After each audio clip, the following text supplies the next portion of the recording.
Carter. I'm chair of the Air Quality Committee.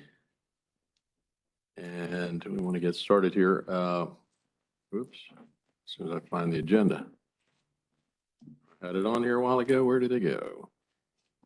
Oh, no, it's here. Oh, here we go.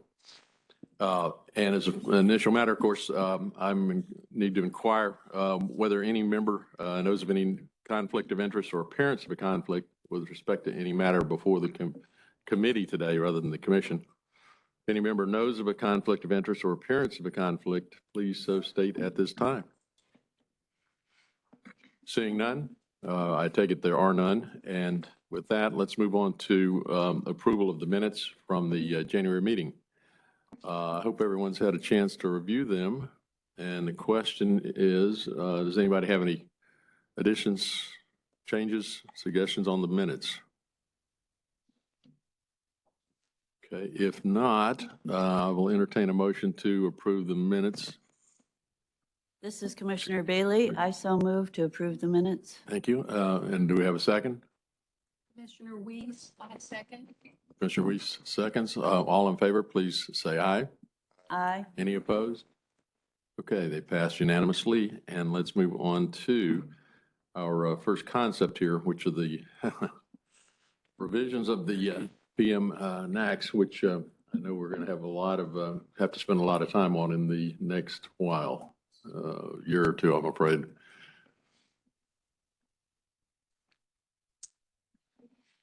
And we have Brad Nelson, right? That's correct. He's going to do our presentation. Let's see if I've got this up. I don't need it. Oh.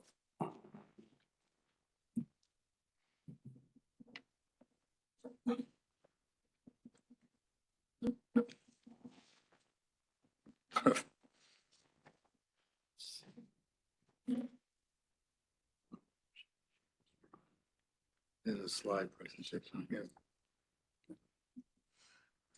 Okay. I don't think you have to sign that, but you'll pass that on.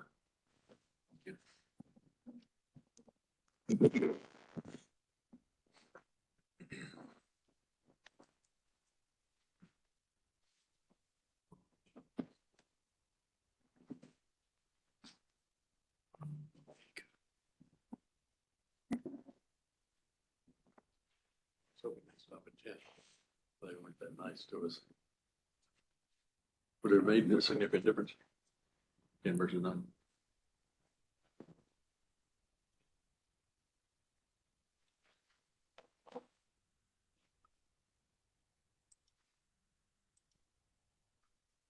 Okay, yes, I'm Brad Nelson. I'm with the planning section of the Division of Air Quality, here to present the concept for the changes to the PM10 ambient air level.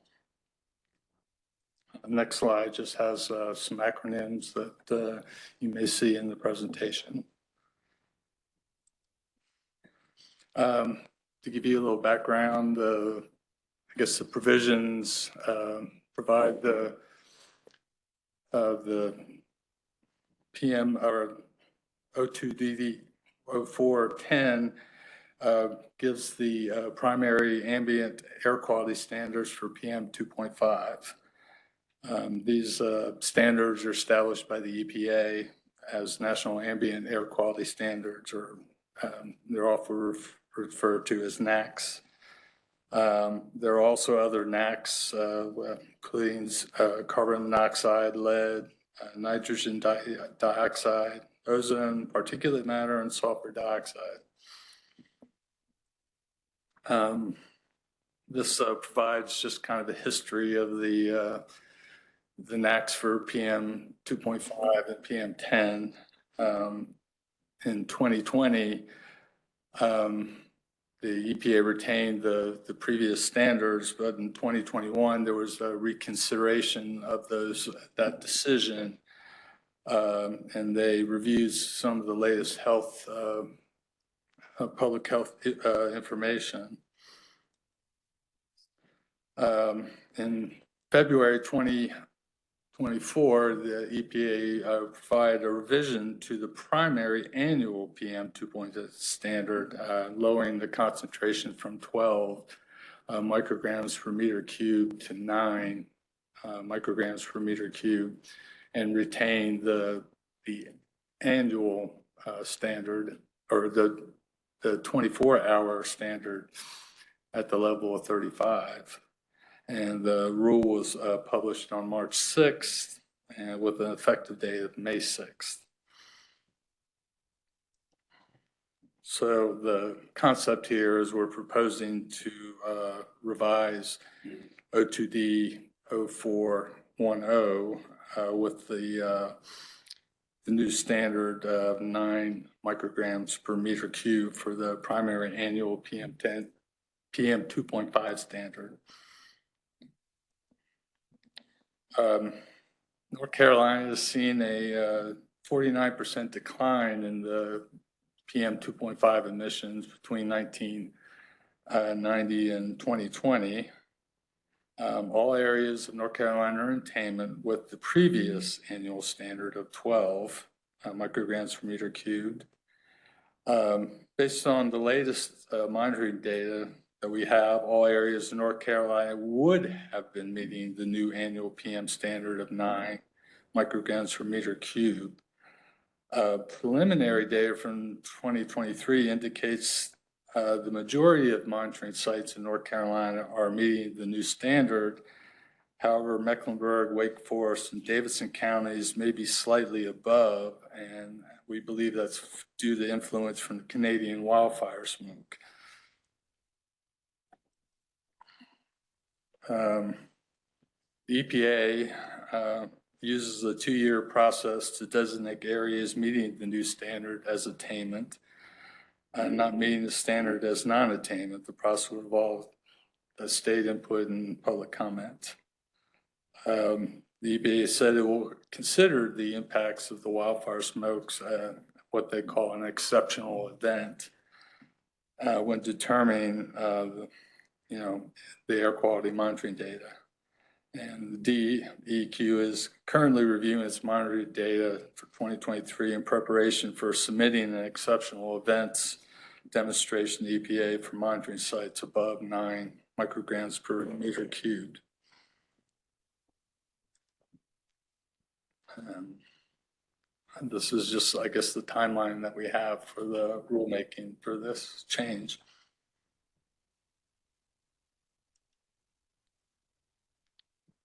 Does anybody have any questions?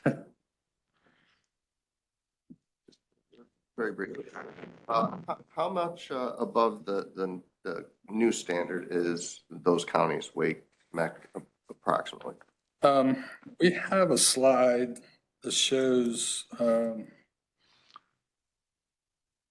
some of the data here. I mean, it looks like most of them are slightly above 9.2, 9.3. I may, Mr. Chairman, the 4 of there's 18 monitoring sites in North Carolina, 14 are meeting the new standard. The 4 that are not range from 9.1 to 9.4. And so those 4 sites we have preliminarily determined, as Mr. Nelson said, or would all be below 9 if not for the wildfire smoke in 2023. And so that's what makes the exceptional events demonstration so important. It'll be one of our top priorities in 2024, working on that with EPA to get approval of those exceptional events demonstrations to bring those values that are shown in yellow here that are slightly above to in compliance with the standard. And we'll be communicating more with the committee on that. That's going to be running parallel to the rulemaking timeline that Mr. Nelson showed. So we'll be giving updates on that progress throughout the year. Great, thank you. I mean, I may have missed a couple of things here. Let's go through the timeline just a little bit more, in a little more detail here, and what we should expect on that.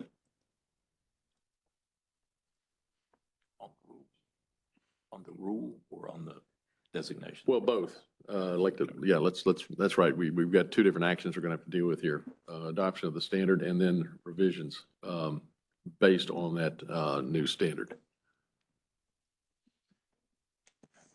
Okay, so if I may, Mr. Chairman, so the rulemaking schedule is shown here as presented by Mr. Nelson, but parallel to this will be, as I mentioned, the process of our division examining all of our ambient data. First, we will be certifying our 2023 PM data by May 1st. So that's kind of one of the next steps. That's something we must do every year.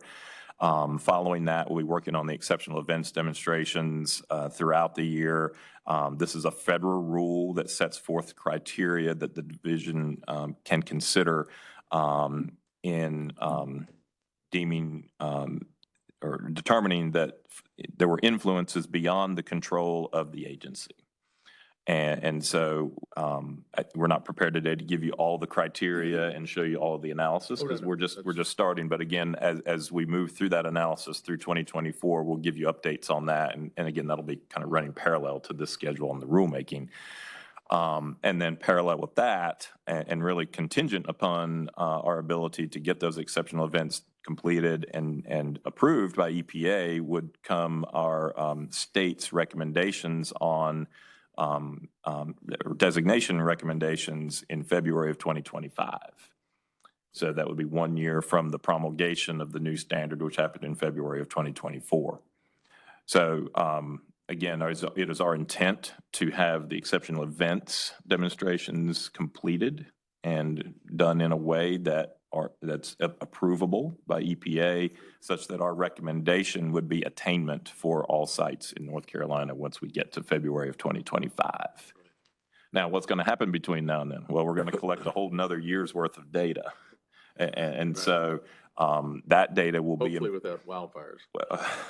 hopefully without the influences of many exceptional events. However, we know that our recommendations in February 2025 is not the end of that process. EPA then takes another year and they will do the final designations for all states by February of 2026. And in that case, that'll be based on the 2022 through 2024 data.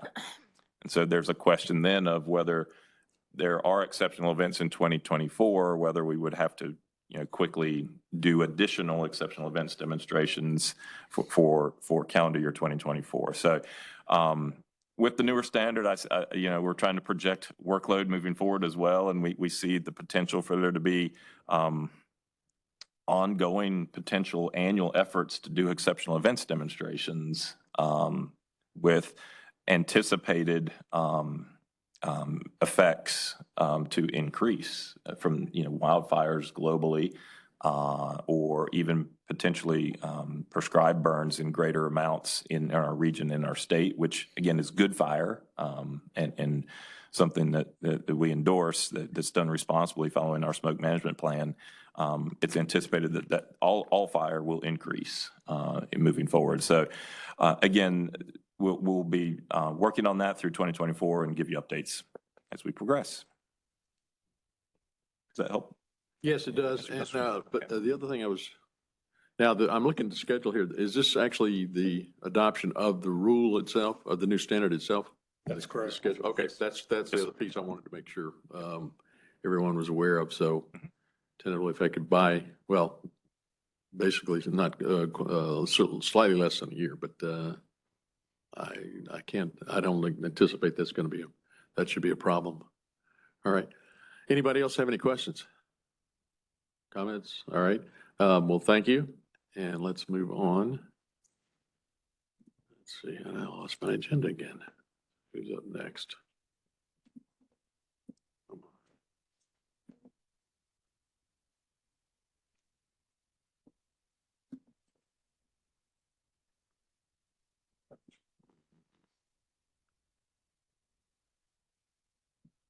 What do you have next? I cannot seem to access my agenda here. I don't know what happened to it. Title V, insignificant. Oh, I was going to ask you about that. So yeah, Research and development. go right ahead with that. Activity. Yeah, let's go ahead with the slideshow. the R&D matter. So, finally, okay.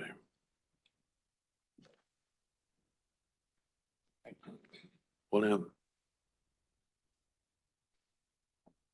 Oh, that's the wrong agenda.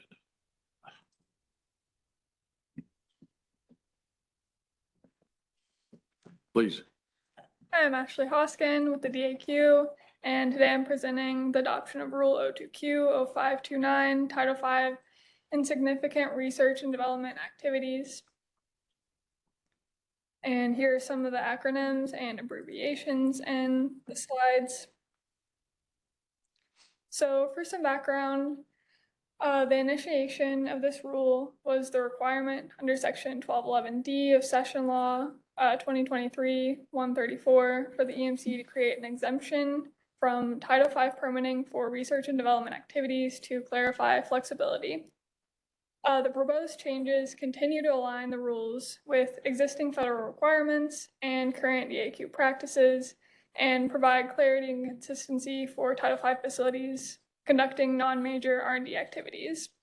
And so this will continue to allow facilities subject to Title V permit requirements flexibility to work with the DEQ to authorize these activities in a streamlined manner.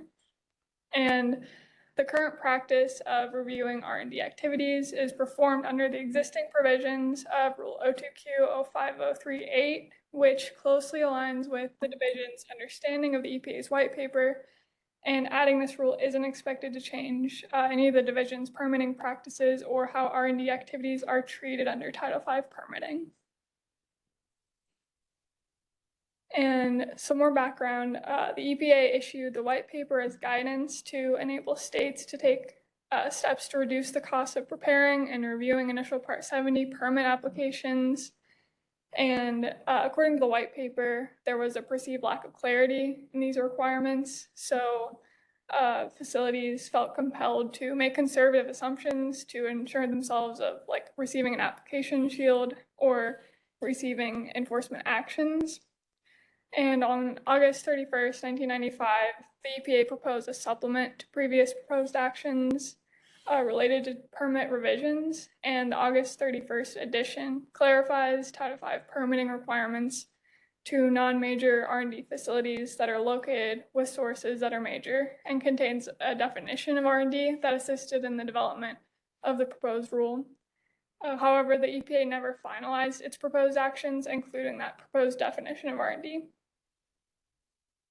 So some similar rules that the DAQ has are Rule 02Q 0702-17, which is for toxic air permits, and it refers to lab activities such as bench scale and research and development activities. And another similar rule is 02Q 0102G3, which refers to laboratory or classroom activities such as bench scale, research and development, and educational activities. And this rule is for activities exempted from permit requirements, so that doesn't include Title V or toxic air pollutants. And both rules are not for Title V, which doesn't allow for any true exemptions from permitting. And the goal isn't to limit R&D. And these two rules and the proposed rule promote R&D activities. So the provisions in 15A NCAC 02Q 0529, in that research and development activities are defined, and this definition includes specifying that activities are to conduct research and development into new processes and products, supervised by trained personnel, and not engaged in any type of sale or exchange for commercial profit. And also in this proposed rule, emissions thresholds are outlined under which R&D activities can qualify as an insignificant activity because of size or production rate. And these activities have to meet both the definition and the 3 emissions requirements. So one of the changes between 05038 and the proposed rule is the potential versus actual emissions. And while it's possible that there could be additional facilities with R&D activities that qualify as insignificant under 0529 by use of actual emissions, but which would not qualify as insignificant under 05038 when using potential emissions, this is unlikely. So any impacts from this distinction would be minor and not quantifiable, since these activities are already reviewed as insignificant under 02Q 05038. And highlighted is just the word actual, which changed from potential. And so the provisions in 15A NCAC 02Q 0529 explain the permit and reporting requirements that are given for the owner or operator of a major facility with significant R&D activities, and consistent with the existing rule 02Q0507, insignificant activities because of size or production rate must still be included in the facility's Title V permit application. And for an existing facility that wishes to conduct R&D activities not already on their permit, the facility must provide notification to the division at least 7 days prior to commencing the activity, and in all cases, records demonstrating compliance with the rule need to be kept and provided to the division upon request. And so for facilities, for major facilities with insignificant R&D activities, there will be little change, if any at all, from adoption of this proposed rule, since these activities can already be authorized as insignificant pursuant to 02Q5038. And there might be perceived additional flexibility with it being a standalone rule, which may allow for incremental efficiency gains for work processes. And based on the readily available data, the DAQ estimates about 5 to 10% of Title V facilities in the state have insignificant R&D activities authorized on their permit. So in the research selection, any potential impact would be very limited given the low number of facilities. And there's no appreciable quantifiable impact to the regulated facilities expected as a result of this rule adoption. And for the RIA, the DAQ does not expect any appreciable change in the permitting processes for the regulated community or the division. And overall, there's a negligible quantitative impact on the costs and savings for state government, local government, and the private sector. And facilities will continue to have flexibility to work with the DEQ to authorize R&D activities in a streamlined manner. And owners and operators will need to notify the DEQ of R&D activities 7 days in advance. And this will be a minimal amount of change, amount of time, but will help streamline the facility's ability to start the activities. And overall, the DAQ does not expect the rule to change or result in any health or environmental impacts or have any appreciable cost or benefit. And the changes are proposed to satisfy the requirements of the recent session law while retaining EPA approval of the North Carolina's Title V operating permit program. And there will be no expected change in emissions as a result of this, since insignificant R&D activities were already being reviewed in accordance with 05038 and the white paper's guidance. Therefore, there will be no impact to public health or the environment. And this is the tentative rulemaking timeline. So far, we're still on schedule, but this could be subject to change. It would be in May of 2024 that we would request to proceed to comment and hearing to the EMC, and then in June to August, public comment period and hearing, in September, adoption by the EMC, October, rules review commission approval, and November, tentatively effective. And the recommendation is the director recommends that the committee approve the proposed amendments to 15A NCAC 02Q 0529 and the accompanying regulatory impact analysis to proceed to the EMC for approval to proceed to public comment. Are there any questions?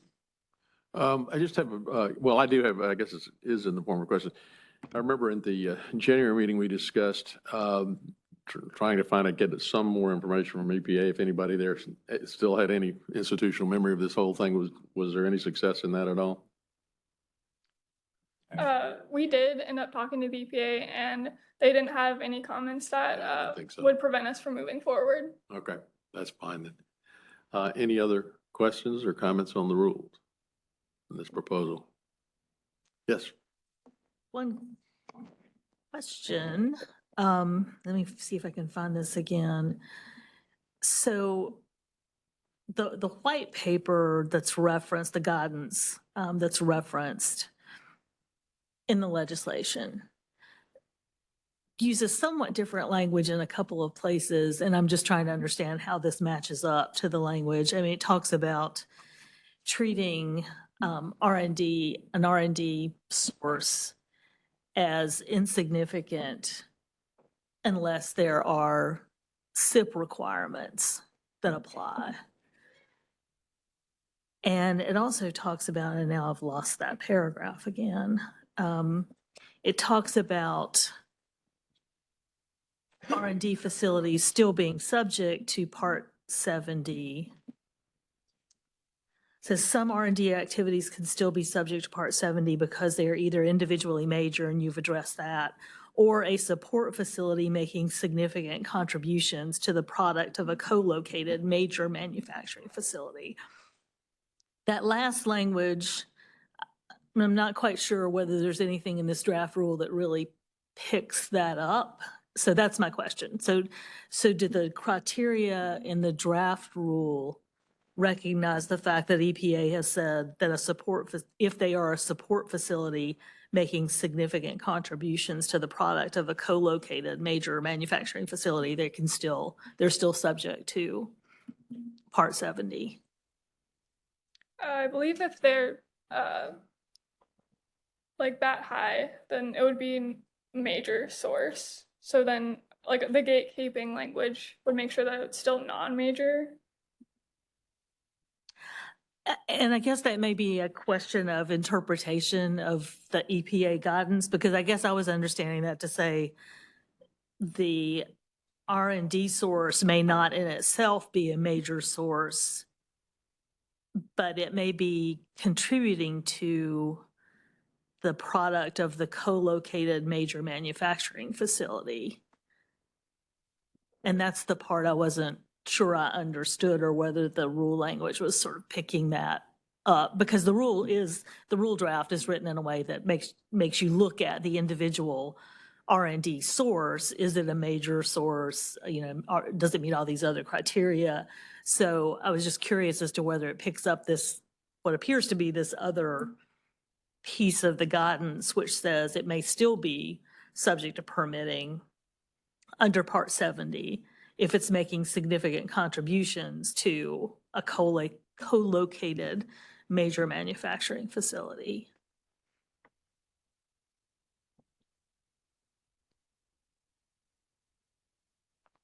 Hi, Commissioners. I might be able to help answer that. So Katie Quinlan, Supervisor of the Rural Development Branch.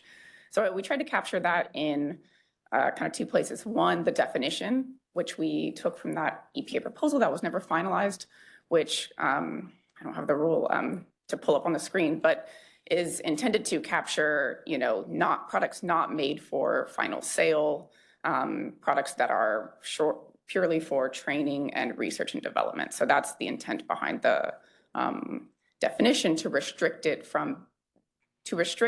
this rule to only apply to R&D activities that are not contributing significantly to the product of a co-located manufacturing facility.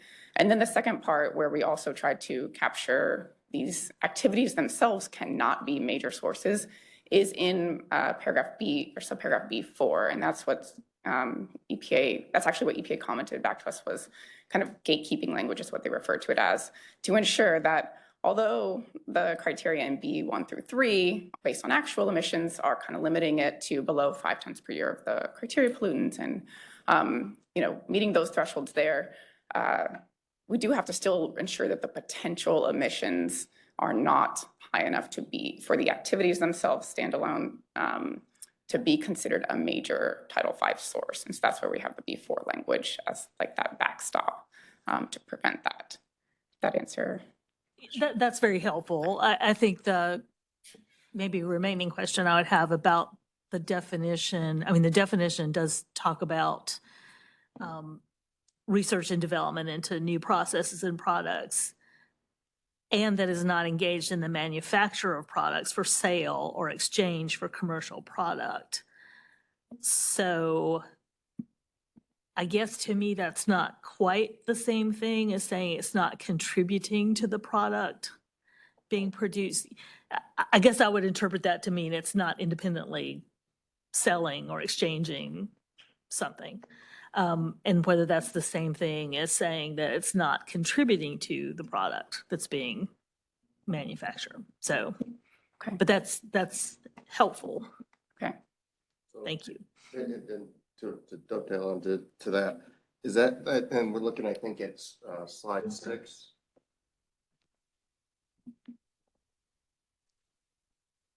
Yes. Laura.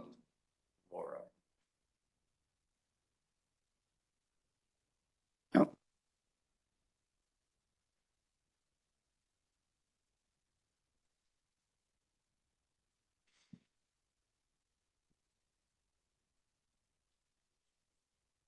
With the definition. Yeah. The definition. So it's, that's it. Okay. It's just formatted a little differently on the online version. Oh, I see. Okay. So that not engaged in manufacture or process and sale or exchange for commercial profit, that's kind of the language that you're questioning? Yeah, so my question is, does that get to the issue of whether they're contributing to a product that's being manufactured at this co-located facility? So whether that needs to be refined just a little bit. Or, like manufacturing or contributing to. Yeah. Yeah, that's the question. But we can take that comment and go back and look at that. So we appreciate that. Thank you. Anyone else comments or questions? Well, if not, then I would entertain a motion to approve this approach and move it to the full commission at the May meeting.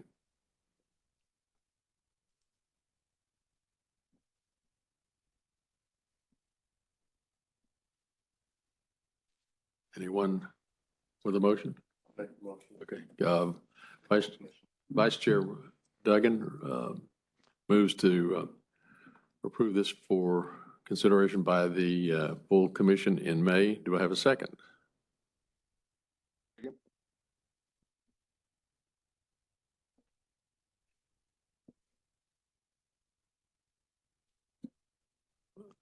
Commissioner Bailey, I'll second the motion. Okay, Commissioner Baylor seconds. All in favor, please say aye. Aye. Opposed? Well, you're opposed? Well, I guess we better have a show of hands then, if we have some opposed to the motion. All right, so all in favor, please raise your hand. And Mr. Chairman, I think you have What? one member online too. Oh, I do? Isn't Dr. Dr. Lively? Lyerly online? I'm sorry, I was not aware of that. Dr. Lively, are you there? Yes, can you hear me? Yes, we can now. Thank you. I'm sorry. I did not realize that you're online. I would have recognized you earlier. So we're voting on the motion to approve this R&D rule to go to the full commission. And I need to ask you for whether you support that motion or not. Yes, I approve. Okay, so we have 3 ayes. Then let's have a show of hands for the nays. 2. Okay, so the motion passes then 3-2, and we'll move this forward to the full commission in May. Thank you very much. Thank you. Mr. Chairman? Yeah. Can I just say that the reason for my no vote is simply that I would prefer to see revised language before we forward it to the commission with a recommendation. I suspected as much. On the other one, should be this one here. Well, I guess, Mike, you said you were going to take a look at this. Maybe we'll confer on that, well, certainly before the May meeting and see if maybe there'll be an adjustment made on that language. I understand your point. Absolutely. Yeah.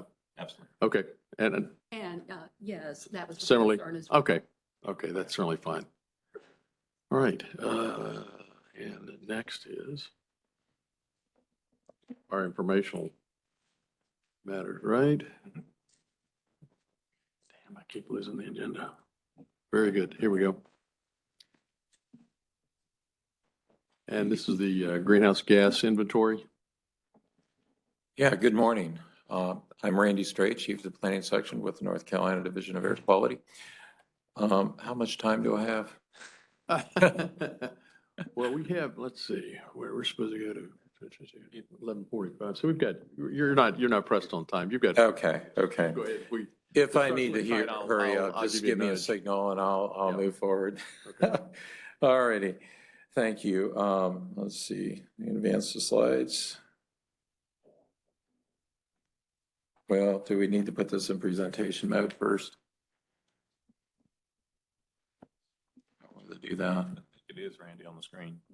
Is it in presentation mode? Yeah, there we go. It's not on the computer here. All right. There we go. All right, today I wanted to provide an update on, or an overview of our revision to the greenhouse gas emissions inventory and forecast for North Carolina. I want to cover some of the key findings or takeaways and then touch on the methods and results for each of the various categories that are included in the inventory and forecast. List of acronyms that are used in the presentation today. And we'll start with kind of the big picture is that we've been updating this report now. The previous update was January of 2022, and this is an update to that report, which was published in January of 24. The current report covers the historical years 1990 to 2020. The previous one went through 2018. The projection years for this report, it goes through 2050. The previous one went through 2030, kind of some of the differences or changes that we made to the previous report.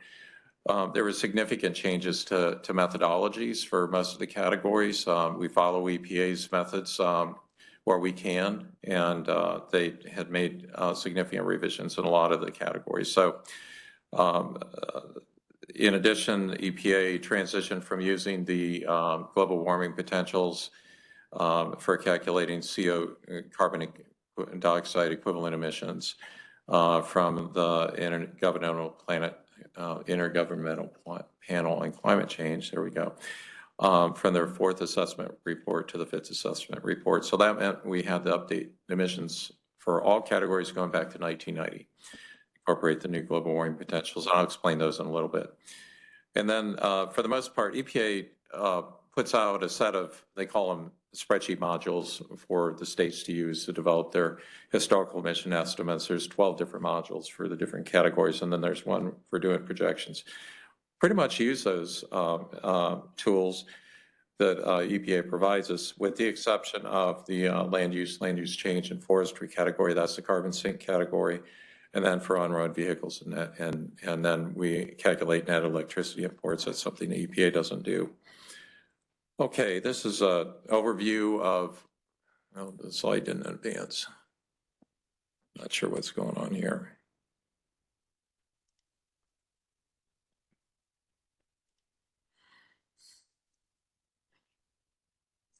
I might be able to help. Okay, that'd be There's great. something going on with that.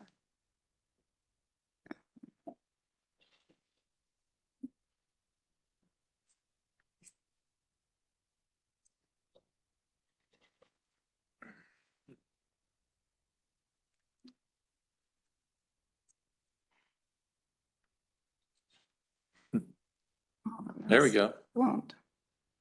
But now it's not advancing here. I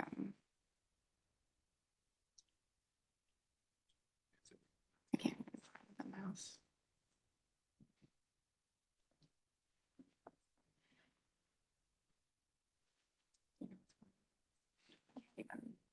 Doesn't matter. Now it's just the wrong PowerPoint up there.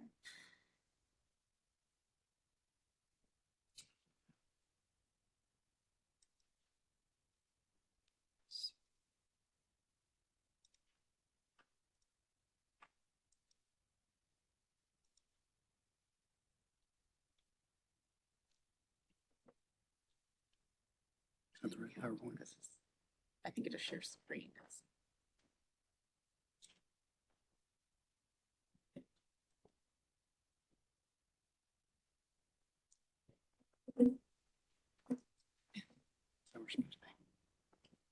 Yeah, sounds like, you know.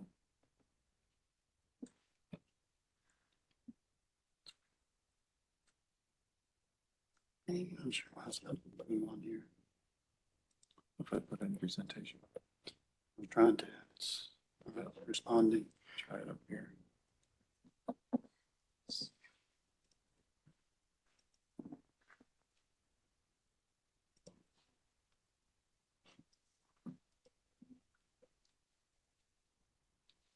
It's reloaded, I see.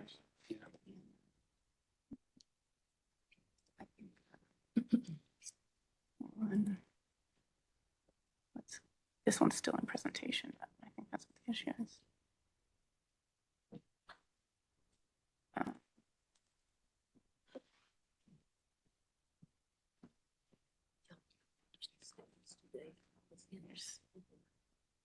This one's still in presentation then.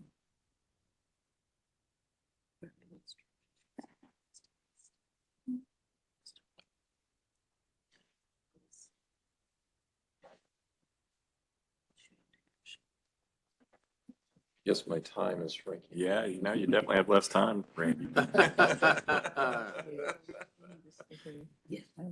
right, I'll just. Yeah, I think if we do screen.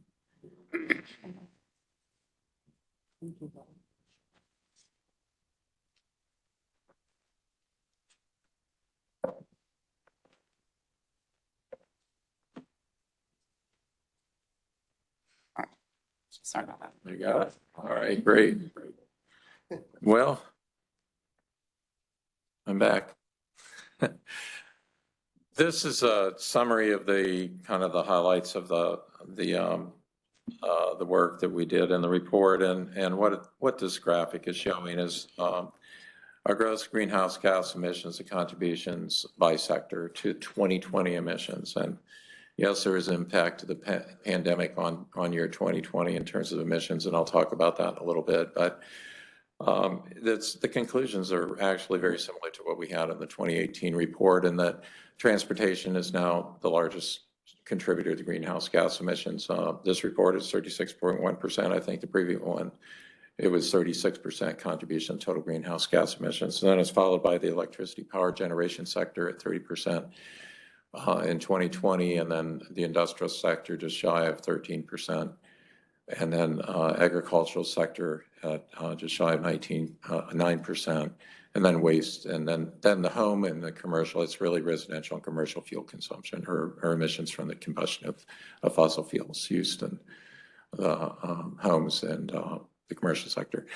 In the middle of the graphic, we can see there's percent reductions by sector. So the emissions did decline from 2005 to 2020. For all these sectors, the highest reductions are with the power sector, mainly attributing to the way we've incorporated the impact of the Clean Carbon Plan, the projections for those. And so, but the residential sector had, the next highest reduction around 28%. In transportation, there was a 14% reduction in gross greenhouse gas emissions. Excuse me. I should mention that our total emissions, gross emissions for 2020 are 139.5 million metric tons of carbon dioxide equivalent. And then I'll talk about the carbon sinks here in the next slide. And I might add that I'm not sure if everybody's familiar with the metrics, the carbon million metric tons of CO2e, but the way that's calculated is carbon dioxide is the reference pollutant, and then other pollutants, IPCC assigns global warming potentials. And then, so for methane, which is CH4, the global warming potential is 28 multiplied times the mass emissions, so converted to a CO2 equivalent. For nitrous oxide, it's, I think the one that we use for this report is 265. Previously, those changes, methane went from 25 in the previous report to 28 in this one, to about a 10% increase. However, nitrous oxide went from almost 200 down to 265, 12% decrease. So they do update these, and these are Appendix B to the report for a lot of the different pollutants. So I just wanted to make that point that when we talk about the carbon dioxide equivalent, we're talking about incorporating the global warming potentials that are applied to these other pollutants for comparison to SO2. And what that is really doing is comparing the amount of time that these molecules spend in the atmosphere relative to CO2. So methane lasts in the atmosphere like 28 times longer than CO2. This is just a visualization to try to show the impact of our carbon sinks category, the land use change, and forestry category. And so what this is showing is the carbon dioxide equivalent emissions or gross emissions are above zero, and the net sinks are below zero here in the chart. And so the carbon sinks are accounting for about 48 million metric tons of CO2, which is about offsetting about 34% of our gross emissions in the state. So this is really important categories for us to keep. And this is showing the pollutant contribution to total million metric tons of carbon dioxide equivalent. So CO2 accounts for nearly 80% of the total, 79% methane, which is CH4, 12%. Nitrous oxide is 4%, that's the N2O. And then there's this other group of categories which are mainly related to manufacturing of refrigerants, hydrofluorocarbons, perfluorocarbons, and the sulfur hexafluoride that are accounting for about 5% of the total emissions broken down by pollutant. This is a way to kind of tell our story about how our emissions, how our population is continuing to grow. And this is looking for a period 2005 to 2020, and everything is indexed. It's showing the kind of our population growth and gross state product, or GSP, index the year 2005. So we see a continued growth here over that 15-year period. But if you express those on a per capita basis, we're reducing emissions per capita consistently. So we're growing our economy while we're reducing our emissions. So this is a good news story. And this slide is showing the gross emissions for all sectors, kind of showing the historical emissions with the solid black line from 2005 to 2020. And then the projected emissions are shown in the dotted line from 2021 out to 2050. So you'll see that dip there at 2020, which is showing the impact of COVID. And that's mainly due to decreased vehicle miles traveled, mainly with the light duty vehicle sector. But there was some decrease in the power generation and as well. And so it certainly had an impact. That was a big question when COVID hit. What's the impact going to be on our emissions? Well, now we know, and we have the information to be able to tell that story. The interesting thing is, for the transportation sector, we included 2021 vehicle mile data, vehicle miles travel data, and vehicle population data and whatnot into our modeling for that sector. And we're starting to see a little bit of a rebound in the emissions, and it's going to continue to go up, but not as high as pre-pandemic levels is what we're learned from this work. So let me ask you a question right there. On vehicle miles traveled, are you able to include or differentiate between IC and engine travel and electric vehicles that are replacing at least some of those? We're trying to. Okay. Yeah, I'll talk about that in a little bit. All right. Yeah, we're trying to. I had one question. This is a nice graph of the gross emissions. Do you have them divided by sector? For example, the emissions by power. Oh, is that coming up? Thanks. Does that answer your question? There you go. Thank you. Yeah. We have it broken down by sector, as shown in this slide, and I actually put kind of our 2005 baseline up there at the top to show kind of what the overall reduction is ongoing from 2005 out to, this is going out to 2050. But the bottom, kind of going from the bottom, the orange is the electricity generation use, and then we have on top of that is the transportation sector, and then above that is the residential, commercial, and industrial fuel combustion sector. And what we see here is, of course, we got the dip there in 2020 where we saw emissions decline, but then they're coming back, but not to pre-pandemic levels in years subsequent to 2020. But the power sector is, due to the impact of the carbon plan, is eventually out past 2035, you'll see where the RCI sector is anticipated to kind of overtake second place in terms of the source contributions to total greenhouse gas emissions in the state. And then, and Commissioner Carter, to answer your question, I'll cover this a little bit in the transportation sector, but this does include EV projections for the transportation sector. All right, let's see here. On-road vehicles. So This is one of the categories where we deviate from EPA's SI state inventory tool because it doesn't go to the granular level of detail that we like to go to. EPA does have the MOOS 4, well, their new MOOS model that we use for modeling criteria pollutant emissions to support state implementation plans to also provide data to the EPA to calculate emissions for the National Emissions Inventory is a much more detailed type of model that enables us to model emissions for subcategories within the light duty and medium duty and heavy duty vehicle categories. So we wanted to put the methodologies for greenhouse gas emissions, for modeling those emissions use the same methodology that we use for the criteria pollutants. That way we can evaluate impacts of, let's say NOx standards, EPA's NOx standards, on light duty vehicles or medium heavy duty vehicles, impact on greenhouse gas emissions. So that gives us some flexibility there. But one of the things here on the third bullet, and what we did in an effort to try to incorporate the carbon plan into our power sector emissions estimates, we selected pathway 1. We had to make this decision back in October, December last year because of the time it takes to put all this data together and go through the review process. So it is, that portfolio did have a 70% reduction of CO2 emissions from Duke facilities in North Carolina from 2005 levels. So it reflected what was in the executive order, I'm sorry, House Bill 951.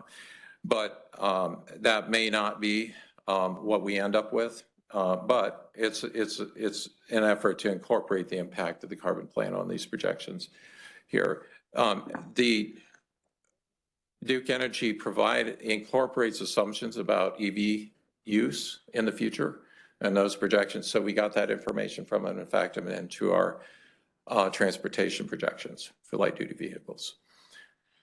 Okay, and then this category also includes some other categories, aircraft, locomotives, and boats, and those are included on our, basically based on the EPA's state inventory tool. This is just showing the breakdown. The next slide here is showing the breakdown of the types, the contribution of highway vehicles, both gasoline and diesel versus non-highway, to the total greenhouse gas emissions. So highway vehicles are accounting for, nearly 90% of the transportation sector emissions. There is this alternative fuel vehicles category that's primarily compressed natural gas. EPA carries it in their inventory, so we do ours, but it's very minimal contribution, in case you're wondering why that's there. All righty. For 2020, this pie chart is showing the breakdown of transportation sector emissions, the total transportation sector emissions, and we can see where the on-road light-duty gas and diesel combined account for about 74% of the total CO2e emissions, and then that's followed by the medium and heavy-duty vehicle sector. Both gas and diesel would add up to about 17%. And then the remainder is primarily the non-highway sector. Okay. And then I think this might be the last slide for the transportation sector. What we're doing here is plotting, comparing North Carolina's VMT and our transportation GHG emissions to the U.S. as a whole. These are indexed to 1990.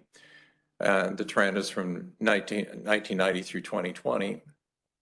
And so North Carolina's VMT is much higher than the U.S. as an average. So our emissions are higher associated with the sector. But the interesting, I don't know if I got a cursor here. Yeah. Over here, you can see where our emissions, however, even though VMT is increasing, our emissions are going down. And that's incorporating federal fuel efficiency standards, tailpipe standards, and whatnot in our modeling. So this peak in 2008 is really an artifact of a change in the way North Carolina DOT was tracking VMT, and also basically Federal Highway Administration uses a highway performance monitoring system to calculate VMT by road sector and whatnot. And this is a way to sync the two methods up. And so that's why you see this kind of, it's kind of an artifact of the methodology for calculating the VMT, in case you're wondering why we have that significant change after 2008. Okay.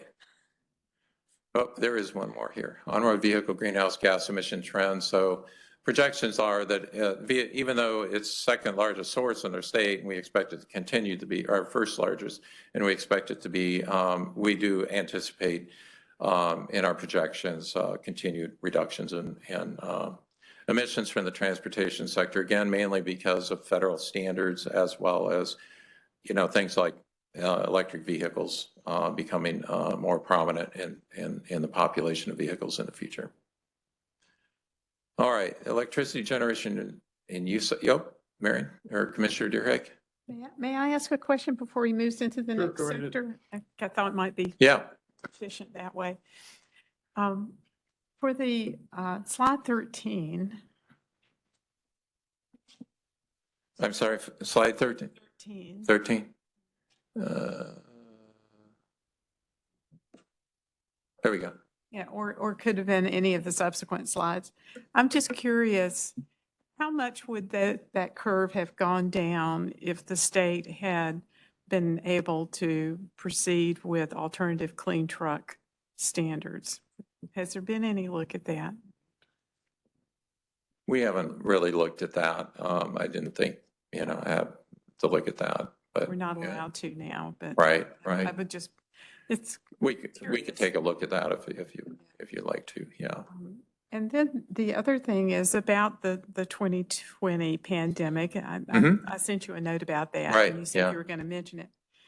For the purposes of our records for long-term reference, I think it's important to put a note in the slide that said this dip is attributed to reduction in vehicle miles traveled, et cetera, pandemic. Otherwise, someone in 10 years may not think about that. Yeah. Or 20 years. That's right, yeah. And then I'm also curious if the 2020 dip, being an anomaly, if it needs to be kicked out of what the overall performance numbers at the beginning of the presentation about the state has decreased this many, because it says through 2020. And if you kick out 2020's data, how does that impact the overall long-term performance since 2005, et cetera? Yeah, I think that, and we thought about that, but we're updating this report every 2 years. So you have to pick a year to show report, the report data. The previous one was, we were doing this for 2018. So I don't know, it was a judgment call in terms of how we do the presentation. So the next report will be 2022, but it's point well taken. It was a little bit of a challenge to figure out how to work around that. And on our projections, we also factored that in. And in fact, we look at a lot of different things when we're doing projections. So we're not projecting starting with 2020 emissions necessarily. Like transportation sector, we actually projected from 2021 emissions because that's the latest data we had. And so. Well, if the division prefers to keep this record as it is and not throw out the 2020 data, then I think it's even more important to put in the record that 2020 was an exceptional year. Yeah, absolutely. Well, point well taken. And I might add that nationally, for EPA's National Emissions Inventory, that it happened to fall on the third, they do it every 3 years, and happened to fall in 2020. And their decision was to go with 2020. They're doing this every 3 years. It is a trend. And we do have these things that come along and can be disruptive. So that was another part of our consideration, is like, kind of being consistent with what EPA is doing. But yeah, it's a very good point though. And we're happy to make reference to that. Yeah. Okay, let's see, how am I doing on time? You're okay, but wouldn't hurt to move along. Okay, well, I'll touch on this and we'll move along. The electricity generation sector, I've already talked about this. We incorporated Pathway 1, Core Portfolio 1 from Duke Energy's projections that they submitted to the Utilities Commission back in August of last year.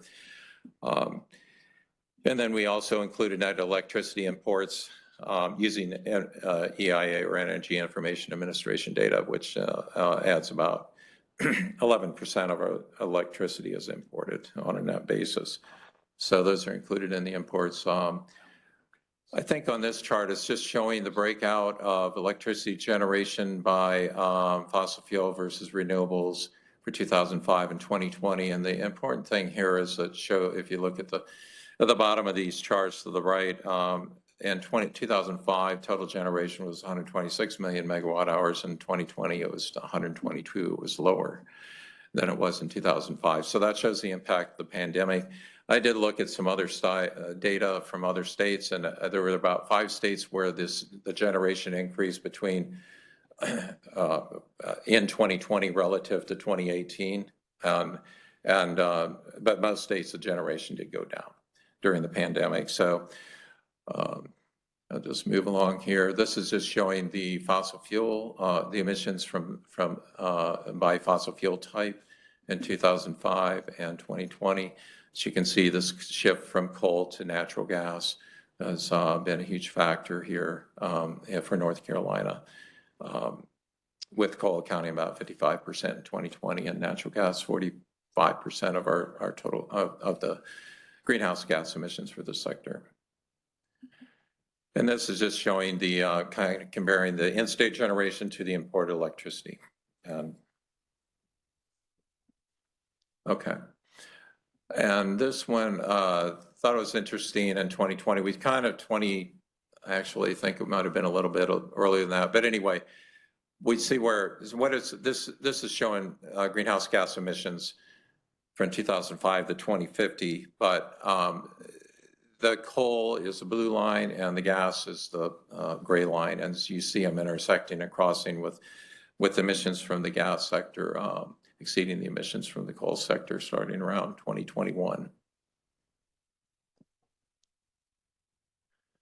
Okay, this is the residential, commercial, industrial fuel use category. This is accounting for basically fuel combustion. It's not, and so this is showing emissions from 2005 to 2050, and with the industrial sector being in the blue, and it accounts for about 50% of the emissions in this sector, with the other 25% from the commercial and 25% from the residential sector. And this sector is projected the emissions are expected to increase a little bit over the projection period. And again, this is just showing the projections for the total emissions for the RCI sector, historical data and the projections. And I can move through this stuff pretty quickly. If you all want to stop me, go ahead. You happen to stop. Okay, the land use change and forestry category. This is what we call this would be the carbon sink category. And this accounts for emissions that are, well, I can go to the next slide here. This is probably our most complicated category for which we have to develop estimates. It's very detailed, a lot of different things going on. We have some sources that are emitters, others that are sequestering carbon, and when you put them together, we get net carbon sinks. But forest lands, for example, they're a carbon sink, but they're also with the CH2 and N2O release from forest fires or prescribed burning. They can be an emission source. Cropland and grassland is a net emissions source. Settlements, which refers to basically urban areas or human activity in residential or urban areas. We track carbon flux from trees and soils, landscaping, and then there's N2O emissions from fertilization and settlement of soils, or conversion of land to urban areas. And then, of course, important category for us is the wetlands. This chart is trying to show graphically the impact or the of each of these categories on our net carbon sinks. This is in greenhouse metric tons of carbon dioxide equivalent, and the line at the top at 0. Anything above that is an emission source, anything below it is a carbon sink. So our cropland and grasslands are sources of emissions. But you can see our forest lands are really important for storing carbon. And then we also, the settlements are actually category as a net sink. And the wetlands, even though they don't show up very, very well here, just simply because of the land area, it's a lot less than it is for forests and settlements, but they're still a very important category for many reasons, in addition to storing carbon. Okay, let's see. And then the last category is to kind of put these together for agriculture, waste management, industrial processes, and natural gas and oil systems. So agriculture accounts for, 4 different subcategories, but 2020, 25, they accounted together for about 20%. That's the state's gross greenhouse gas emissions. 2050, that expected to go up to about 25%. I'm sorry, they accounted for 20 million metric tons. Let's see, 20% in 2025. And then 2050 is about 25% of our total greenhouse gas emissions. And then the industrial processes, just to let you, this is different from the industrial fuel combustion sector. So this is accounting for emissions from the manufacturing processes and whatnot. So CO2 emissions from limestone and dolomite use, for example, and other manufacturing, iron and steel. Aluminum production, we track that. That industry shut down and was discontinued in 2009, but we still track it from a historical perspective. But then there's this other category called consumption of substitutes that replace ozone depleting substances in the semiconductor manufacturing, electricity, and transmission to distribution sectors. So this is showing the 4 different kind of main subcategories for the ag sector, with the manure management being the highest source of emissions, followed by emissions from ag soils. And then enteric fermentation is basically methane emissions from cows' digestive processes. And then we have a little bit of ag residue burning emissions there. These are, much smaller categories, but important to keep track of and watch. Okay. This is what I tried to do here is, or we tried to do, I should say, is this is showing our greenhouse gas emissions, million metric tons, kind of for these waste management, which is broken down into waste, municipal solid waste and wastewater. And that's the bar on the left. And you can see that municipal solid waste management is the major emitter there, but it's pretty constant projected to be pretty stable over the next few years, and accounts for landfill gas recovery and whatnot. Industrial processes is that made of that long list that I went through. The most important component to that from a greenhouse gas standpoint is the ODS substitutes. So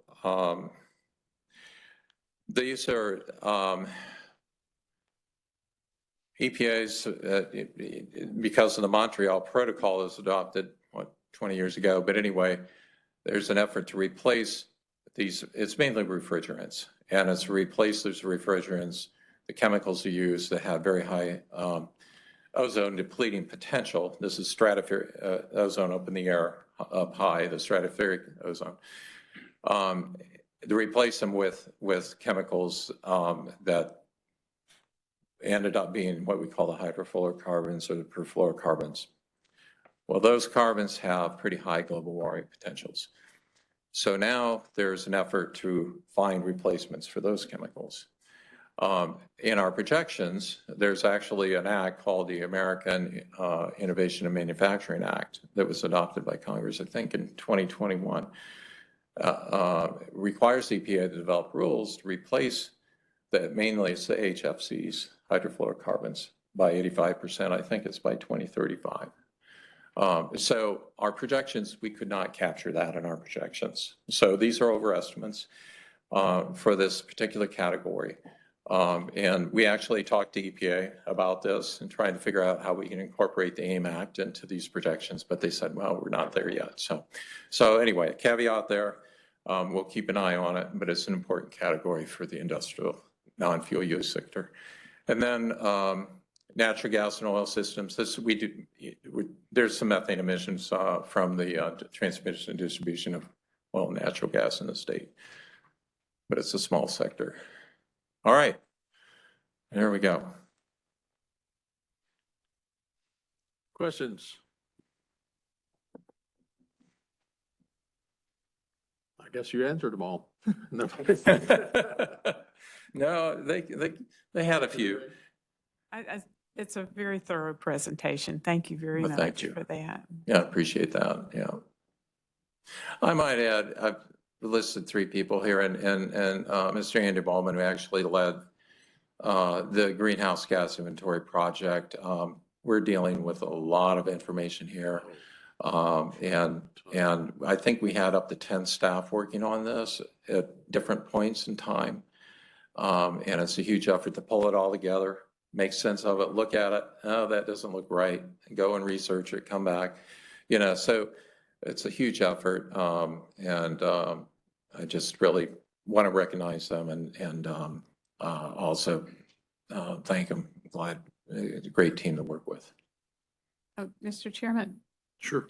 I was thinking back on slide 28 about the land use sinks. I was thinking that there are carbon flux data for wetlands. I don't know what you didn't include. Oh, we do get that. It's just not very, doesn't show up very well in this chart, I don't think. Yeah, Slide 28 is what I'm talking about, Yeah, the I was table. looking at- 28. Yeah, oh, okay. Yeah, you just didn't have carbon flux there for wetlands, but I think there's some data on that too. Oh, we should have included that. Yeah, it's covering they're tracking the carbon sinks as a flux. Yeah, so, but you're right. In fact, there's a natural working lands work group that's ongoing. They have a, plan out. And so, we'll engage with those, continue to engage with that group to make sure we're capturing the latest data. And I know there's a lot of innovative work that went into developing emission estimates for salt marshes, I believe. And now again, it's, not going to show up as a huge carbon sink, but it's still really important to kind of look at these things that are already there and that we can maintain and protect. This whole category is just a constant update and ongoing, a lot of research going into it. So it's a lot to keep track of. This is Kim Lyerly. Again, I wanted to say I appreciated the presentation, and I had a question. I don't know if it's appropriate, but I'll ask it, and you can tell me if it's not appropriate. And the question I had was related to the cost of energy generation during the last couple decades, and just the different forms of electrical generation. Is there a number associated with the cost per kilowatt for each of those forms of electrical generation? I'm sure there is. It's probably going to change quite a bit, not only annually, but seasonally. But we don't have that data compiled, at least for discussion today. Okay. But if it would, yeah. No, Public I staff. was just curious. Yeah, in that's. the, Yeah, the North Carolina Utilities Commission, the public staff should have that information. Mm-hmm. Okay. Thank you. Anything else? Anyone have any other questions? Anything more? In that case, thank you very much. I agree with Commissioner Deering. Very thorough, really appreciate it. Okay. And I'm going to turn it over to the director for his comments. Very good. Well, thank you. Appreciate your time today. Thank you, Mr. Chairman, and good morning, everyone. And I also want to echo the thanks to the staff for doing such a comprehensive job on that inventory, top-notch work. If you have a chance to dig into the actual report, it's worth it. It's really, really good and in-depth. And again, just appreciate the team's work there. It's setting the table for lots of other analyses and work across the state. Since we last met as a committee, it's been a busy time. There've been a number of new EPA actions and a court ruling, all which impact the division and the state.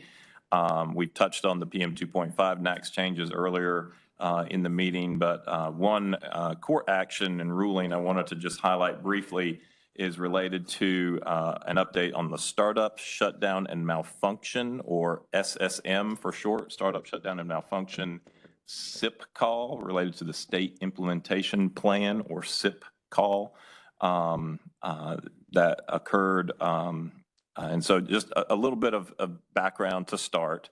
Again, there was a court ruling that happened on Friday, March 1st, 2024. But I'll begin with a little bit of background before we get on the ruling. And so back in 2015, EPA announced kind of a change in their policy related to startup shutdown malfunction events. They looked at SIP provisions across the U.S. containing exemptions to emission limits during these periods of startup shutdown and malfunction.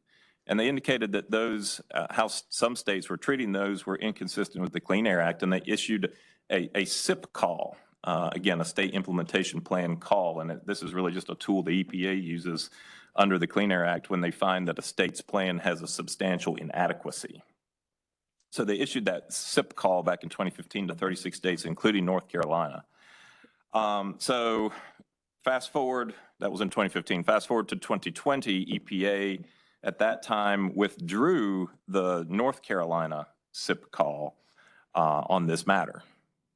Fast forward to February of 2023, EPA proposed to reinstate the 2015 SIP call for the state of North Carolina. Then on Friday, March 1st of this year, the DC Circuit issued a decision in a consolidation of challenges on this matter and related to EPA's 2015 original startup shutdown and malfunction SIP call to the 36 states. And they vacated the SIP call order in part. The court said, as to calls that are based on automatic exemptions, director's discretion provisions, and affirmative defenses that are functionally exemptions, we grant the petitions and vacate the SIP call order.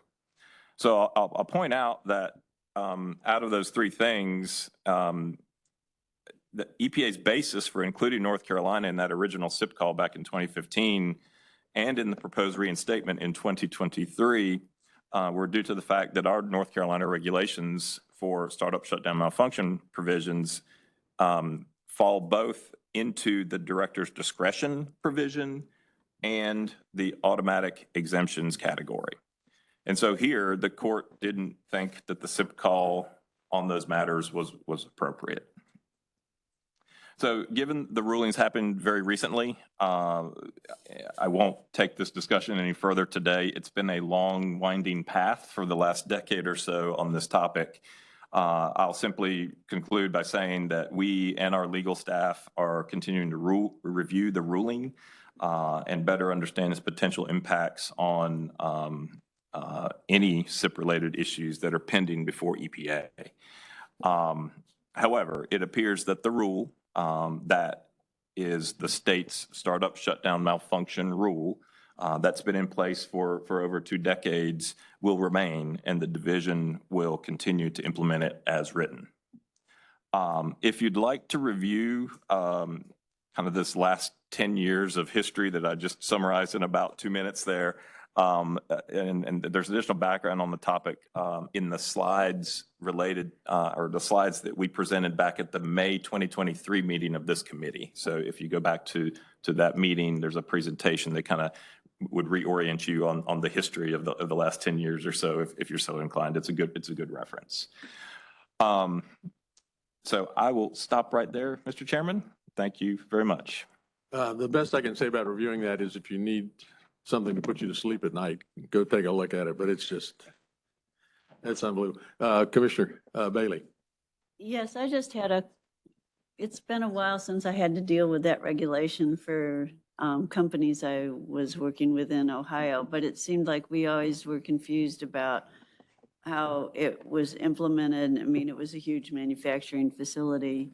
And, you know, it sort of gives you a break from enforcement action if you can show that it was a malfunction. But I wondered, I mean, because you have to go through these procedures, but I wonder how often do you actually have enforcement actions involving this particular regulation? Because I think it's not always easy for industry to follow it. I appreciate that comment and question, and I would say that the rule is infrequently used. We see very few requests for consideration or treatment under this particular rule. Now, with that said, the rule that we're talking about applies to a limited subset of sources. And so it's sources that are not subject to federal rules such as maximum achievable control technology rules or NESHAPs or NSPS's, New Source Performance Standards, National Emission Standards for Hazardous Air Pollutants.